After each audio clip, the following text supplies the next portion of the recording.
I know exactly what you have been told your whole life. You have been told that you are too sensitive. You have been told to toughen up. You have been told probably 1,000 times not to take things so personally. You have likely spent years apologizing for your tears. But I am here today to tell you that the diagnosis you've been given is wrong. There is nothing wrong with you. You are not weak, and you are certainly not a mistake. You are what psychologists call a highly sensitive person. But I prefer a different term. You are a super sensor. While others are recording the world in standard definition, your brain is recording in 8K resolution.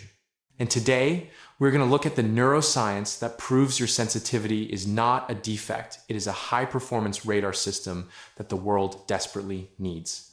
To understand yourself, we have to look at your hardware.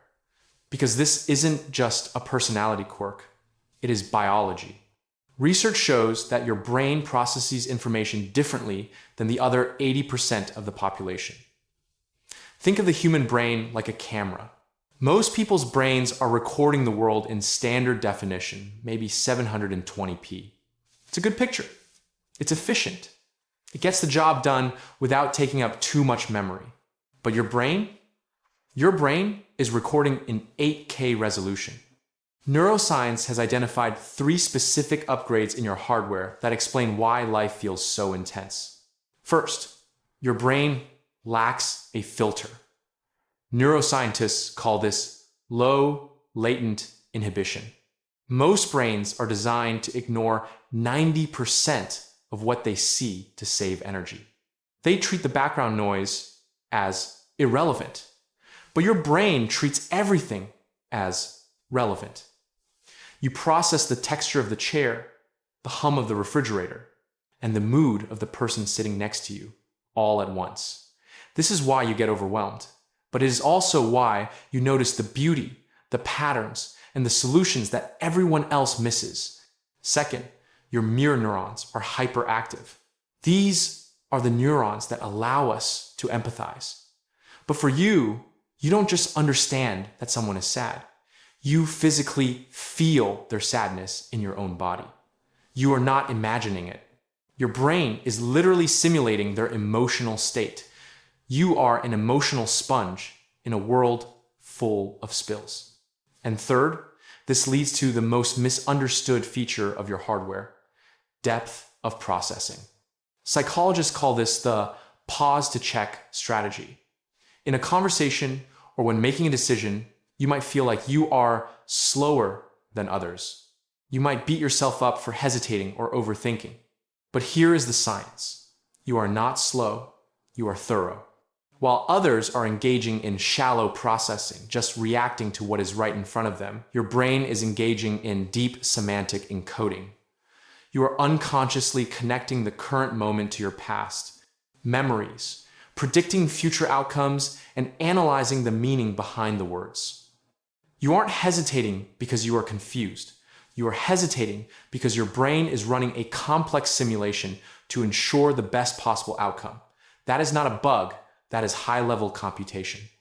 Now, you might be asking, if this makes life so hard, why did evolution keep this trait? This is the most important part. If being sensitive was a weakness, natural selection would have eliminated it thousands of years ago. But it didn't. It kept it. Why? Because the tribe needs you. In ancient times, the warriors, the non-sensitive majority, were essential for hunting and fighting. They were bold and risk-taking. But a tribe of only warriors would die. They would rush into danger without a plan. The tribe needed royal advisors. That is you.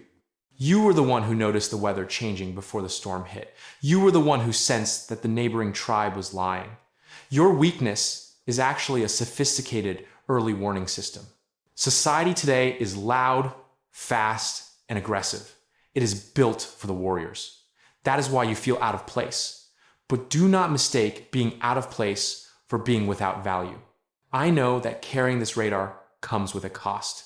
Because you process everything so deeply, you reach your limit faster. When you suddenly shut down or need to hide in a dark room, that is not you being dramatic. That is your RAM being full. Your system has overheated. But science has a beautiful metaphor for this. Most people are like dandelions. They are resilient. They can grow anywhere, in a crack in the sidewalk or a beautiful garden. They are fine, regardless of the environment. But you are an orchid. If you try to grow in a harsh, noisy, or toxic environment, you will wither. You will struggle more than the dandelions. And for years, you've probably blamed yourself for not being a dandelion. But the research shows something amazing called vantage sensitivity.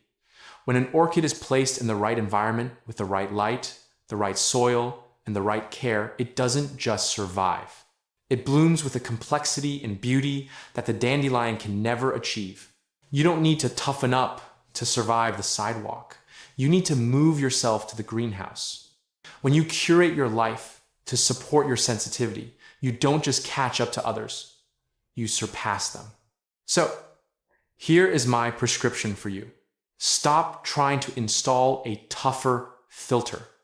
You cannot change your biology, and you shouldn't want to. The world has enough numbness. We don't need you to be thicker skinned. We need you to be exactly who you are. But you must protect your gift, build your boundaries, honor your need for silence. And the next time someone tells you that you are too sensitive, take a breath, smile internally, and remember the truth.